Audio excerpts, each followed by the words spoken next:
আমাদের গল্প শুরু হয় মক্কা শহর দিয়ে। কথিত আছে যে আদম ও হাওয়া আলাইহিস সালামকে যখন প্রথম জান্নাত থেকে বহিষ্কার করা হয়েছিল, তখন দুজনকে আলাদা করা হয়েছিল। হাওয়া আলাইহিস সালামকে মক্কা শহরের কাছে এবং আদম আলাইহিস সালামকে সুদূর পূর্বে কোথাও অবতরণ করা হয়েছিল।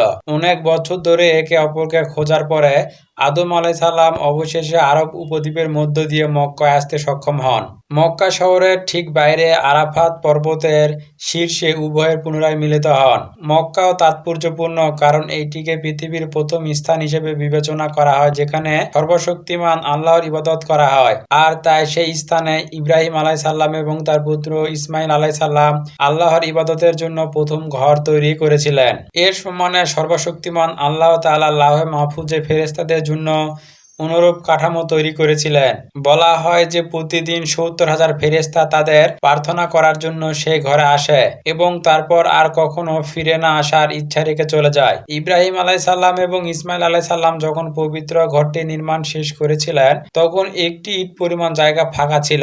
তাই ইব্রাহিম আলাইহিসসালাম তার পুত্র ইসমাইল আলাইহিসসালামকে অন্য একটি পাথর খুঁজতে পাঠিয়েছিলেন যা তিনি সেখানে রাখতে পারেন। কিন্তু সর্বশক্তিমান আল্লাহ নিয়ত করেছিলেন যে চূড়ান্ত পাথরটি যেটি স্থাপন করা হবে তা এই পৃথিবীর উপাদান থেকে নয়, সরাসরি জান্নাতের হৃদয় থেকে একটি পাথর হবে। ফেরেশতা জিবরাইল আলাইহিসসালাম তারপর পাথরটিকে ইব্রাহিম আলাইহিসসালামের কাছে নামিয়ে আনেন আর ইব্রাহিম আলাইহিসসালাম পাথরটি যথাস্থানে স্থাপন করে। কথিত আছে যে পাথরটি যখন নেমেছিলেন তখন এটি বিশুদ্ধ সাদা রঙের ছিল, কিন্তু এই দুনিয়ার অপবিত্রতা এবং মানুষের পাপিত্বের কারণে পাথরটি ধীরে ধীরে ম্লান হতে থাকে এবং শেষ পর্যন্ত কালো হয়ে যায়। সময়ের সাথে সাথে শহরটির বিকাশ লাভ করে। মক্কাবাসীরা বিশুদ্ধ এক ঈশ্বরবাদের উপর রয়ে গিয়ে একমাত্র আল্লাহর উপাসনা করে।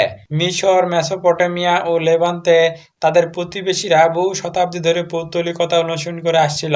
কিন্তু এই সময় পরিবর্তন হয়েছিল যখন আমর ইবনে লুহাই নামে একজন বণিক মক্কার বাইরে তার ব্যবসা পরিচালনা করার সিদ্ধান্ত নিয়েছিলেন। অমরু তারপরে উত্তর দিকে যাত্রা করে যতক্ষণ না তিনি লেভান্তের ভূমিতে পৌঁছায়। সেখানে অমরু প্রথমবারের মতো আধুনিক স্থাপত্য, উন্নত সাহিত্য এবং অবশ্যই পৌত্তলিকতা অনুশীলনের মতো জিনিসগুলো দেখতে পান। অমরু এতটাই মুগ্ধ হয়েছিলেন যে মক্কায় ফেরার আগে জিজ্ঞাসা করেছিলেন যে সে তার সাথে মূর্তিগুলোর মধ্যে একটি বাড়িতে নিয়ে যেতে পারবে কিনা। লোকেরা রাজি হয় এবং অমরু মূর্তিটি নিয়ে তার কাফেলা অন্যান্য জিনিসপত্রের সাথে রাখে। তারপর তিনি মক্কা শহরের দক্ষিণ দিকে রওনা হয়। অমরু যখন বাড়ি ফিরে আসে তখন সে অবিলম্বে মূর্তিটি পবিত্র ঘরের সামনে রেখে দেয়। তারপর তিনি লোকদের বলতে এগিয়ে যান যে এইটি এখন সেই দেবতা হতে চলেছে যাকে তারা পূজা করবে। দুর্ভাগ্যবশত এই ধারণা প্রচারের সময় সামান্য সমস্যার সম্মুখীন তাকে হতে হয়নি। সময় অতিবাহিত হওয়ার সাথে সাথে লোকেরা আরো বেশি করে বিভিন্ন মূর্তির পূজা শুরু করে, যতক্ষণ না বলা হয় ৬ষ্ঠ শতাব্দীর শেষ নাগাদ। মক্কার পবিত্র ঘরটিকে ঘিরে ৩৬০টিরও বেশি বিভিন্ন মূর্তি ছিল।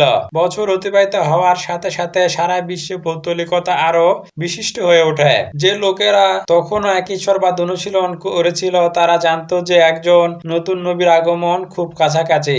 অনুমানমূলক যুক্তির মাধ্যমে বা তাদের পবিত্র গ্রন্থের মাধ্যমে অনেকে এই সিদ্ধান্তে পৌঁছেছিলেন যে আরব উপদ্বীপই ছিল সর্বশেষ সম্ভাব্য স্থান যেখানে ঈশ্বর তার নতুন নবী পাঠাবে। সেই সময় রোমান সভ্যতা এবং পারস্য সাম্রাজ্যের অত্যন্ত দমনমূলক সরকার ছিল তারা যে কোনো ধরনের বিদ্রোহের প্রতি বিদ্বেষী ছিল, তা আদর্শগতভাবে হোক বা রাজনৈতিকভাবে। অন্যদিকে আরব উপদ্বীপ যদিও গভীরভাবে পৌত্তলিকতায় নিমজ্জিত ছিল, একটি দেশ ছিল উপজাতীয় আইন দ্বারা শাসিত এবং কখনোই প্রকৃত কেন্দ্রীয় সরকার ছিল না। সময়ের সাথে সাথে দেখা যাচ্ছে যে পরবর্তী নবীর আগমনের অপেক্ষায় আরো বেশি সংখ্যক লোক আরব উপদ্বীপে চলে যেতে শুরু করে, যে দেশে মানুষ প্রথম তার স্রষ্টার উপাসনা করেছিল এবং যেখানে ইব্রাহিম আলাইহিসসালাম একমাত্র ঈশ্বরের জন্য উপাসনা প্রথম ঘর তৈরি করেছিলেন। সেখানে আল্লাহ নির্ধারিত করেছিলেন আর সেখানে আবির্ভূত হন তার শেষ নবী ও রাসূল।